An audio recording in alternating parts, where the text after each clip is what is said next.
I'm not really sure what to do right now. My dad would be so mad if he knew that I snooped in the one place he told me not to. See, my dad and I just moved to this new house in Dorchester, Mass. No, I won't tell you the address. Obviously, I'm not stupid. I may be a kid, but I know what I'm doing. I know you aren't supposed to talk to strangers on the internet or take candy from creepy white vans or whatever. I probably shouldn't even be posting this, but I'm not exactly flush with options right now. This forum seems like the best place to be. So, here it goes. We moved into this old Victorian home because my dad got a new job offer in Boston. It was pretty cool. It has 5 bedrooms, a giant kitchen, massive fireplace, and decent-sized yard for still technically being in the city. The realtor didn't know much about the history of the place, only that it had been occupied for a few years and was just recently renovated. Apparently there was a fire way back in the day or something. It was old too, like 150 years. Either way, I was really psyched to live in a city and meet new friends. I thought it would be way more interesting than living in that small, stupid town I had grown up in. My dad let me pick whatever room I wanted to be my bedroom and basically gave me free reign of the house and neighborhood. He only had one stipulation. I shouldn't go anywhere near the attic. So obviously, that's the first thing I did. Apparently, the people who renovated the house had just boarded up the attic since it was basically useless. It was dusty, full of old, moldy crap, and, in my dad's words, just plain dangerous. At first, I didn't see what all the fuss was about until I found it. A journal. It was tucked away under a loose floorboard, and I tripped over it. As I rubbed my leg and let out a string of curses, I saw the journal peeking out from under the floor. I snatched it up and scurried downstairs before my dad got home. The journal is pretty old and has a beaten black leather cover. It's written in a massive cursive scrawl. I've transcribed its contents here. At the end, let me know what you think. December 25th, 1944. Hello, my name is Mary, and this is my new journal. Mommy got it for me for Christmas this year, and I'm so excited. I've never owned a journal before. Mommy says they are for big girls, so I guess that means I'm a big girl now. Mommy says I have to be a big girl for her. She cried a lot today and said Papa would have been really proud of me for getting so big. But Papa isn't here today. Mommy says that he isn't coming back from his trip, and that makes me sad. I miss him a lot. But Mommy said he's really, really, really brave, and I should be proud of him for defending our country. I don't really care if Papa is brave. I just want him to come home. Mommy wants me to come downstairs now to eat supper, so I have to say bye. Love always. Mary Sue Bennett. January 2nd, 1945. Mommy had a really loud party the other night. There was lots of dancing and music that made my eardrums hurt. Mommy said I had to stay in my room and that I couldn't come to the party because it was for grown-ups. I'm mad because she told me I'm a big girl, and big girls should be able to go to parties, right? I wanted to show Mommy how I could be grown up, so I went to the party anyway. I got all dressed up in my best clothes and put my hair in ribbons. I snuck down the stairs and almost made it to the dance floor before Jenny caught me. Jenny is our cook, and she is real nice, but she didn't want me sneaking around. So she told Mommy, and Mommy got really, really mad. Mommy dragged me upstairs by my hair and made me sit in the hallway on my knees. She told me I had to stay there all night long, and if I moved, I would be punished worse.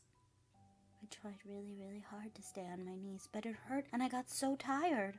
I must have fallen asleep because I was woken up by Mommy and her friend. They must have been dancing really hard because they were swaying and they couldn't stand upright. He kept grabbing at Mommy, and Mommy kept laughing. I bet their feet hurt really bad. My knees hurt too. Mommy and her friend didn't pay much attention to me. They went into Mommy's room and shut the door.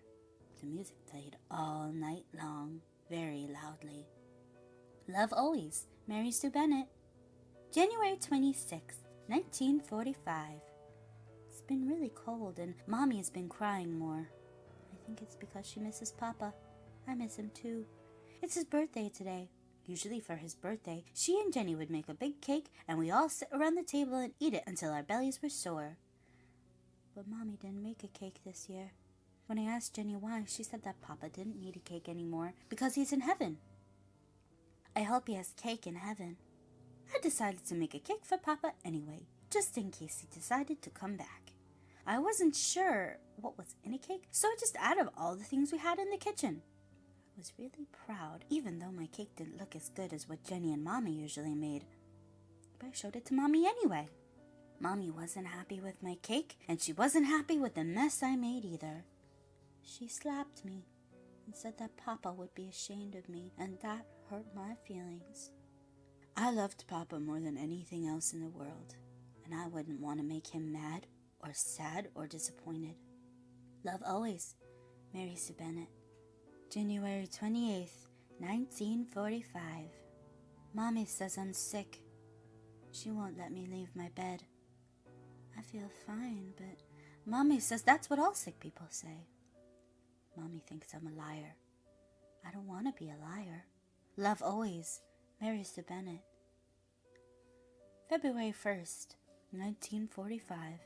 Jenny came in to check on me, and Mommy and her got into a really bad fight. Jenny says I'm not really sick, and Mommy is just really sad. That's not what Mommy says. Mommy says I'm too sick to leave my room. Mommy says the house is making her head fuzzy. I'm not sure what she means. I love the house. She gave me this medicine that made me feel really tired and sleepy. Felt like I was floating on a cloud, but it also tasted really bad, and it made my tummy hurt.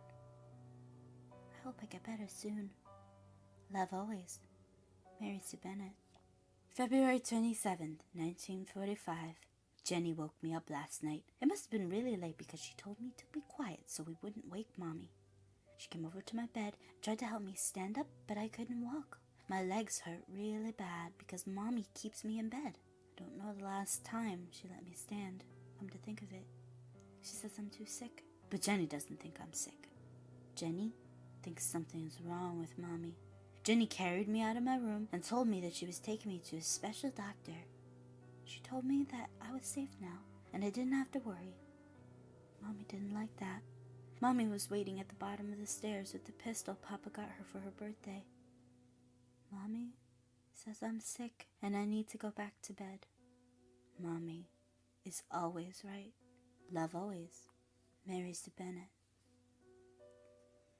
February 28th, 1945. Mommy spent all day scrubbing the floors. She said there was a big stain she had to get rid of.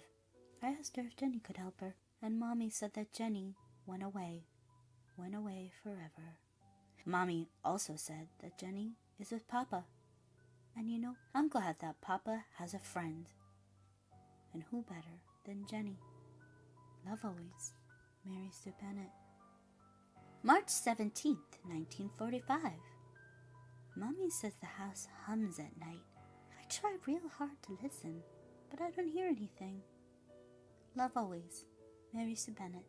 April 3rd, 1945. Mommy had a bunch of people come over yesterday. They all came into my room and told me what a brave girl I was. They told me that my mommy is taking such good care of me. Mommy takes real good care of me, sure. She gives me 3 spoonfuls of the medicine a day. She says it's because I'm getting bigger, but I feel like I'm much smaller. I've lost so much weight, and I keep finding clumps of hair in my pillow. I'm scared, Journal.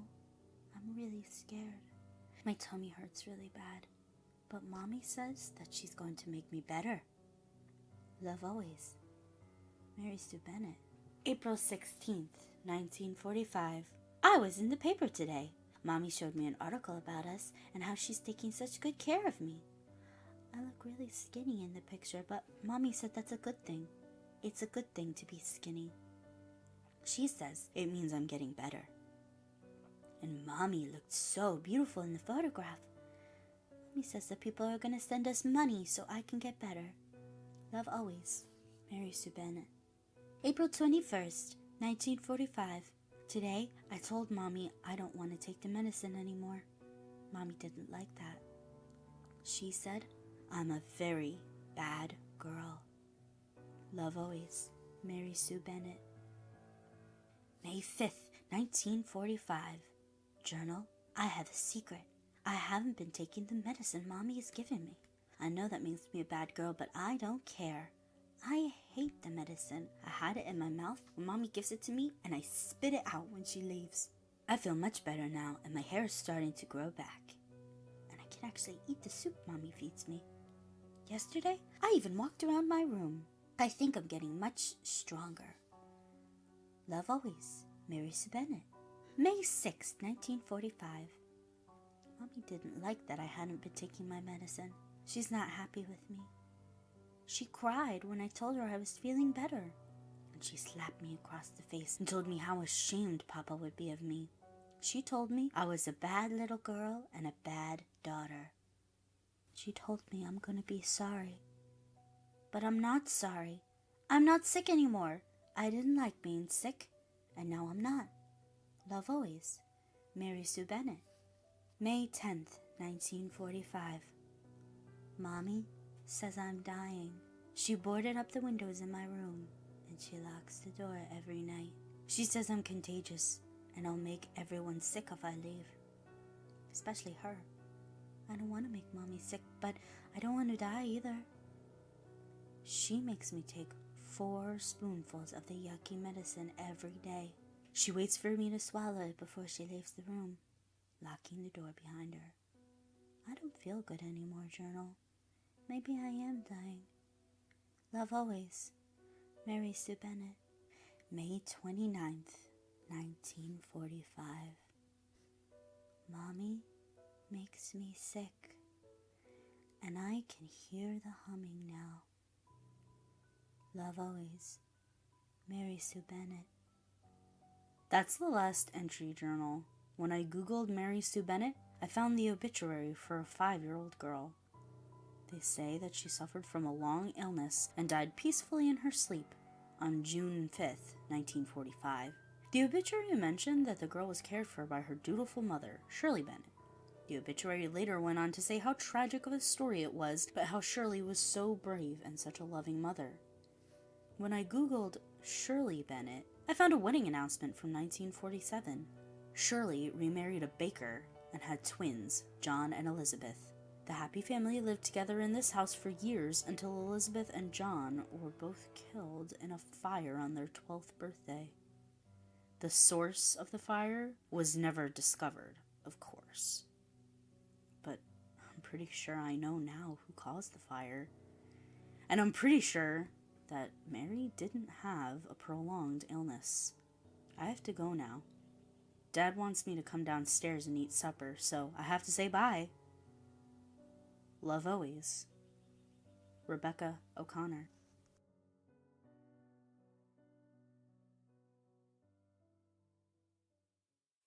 Hi, 207, it's Miss Viola Swamp. Thanks for listening, commenting, and subscribing. Go check out my Facebook page and leave suggestions for stories you want to hear. I hope to see you in class next time.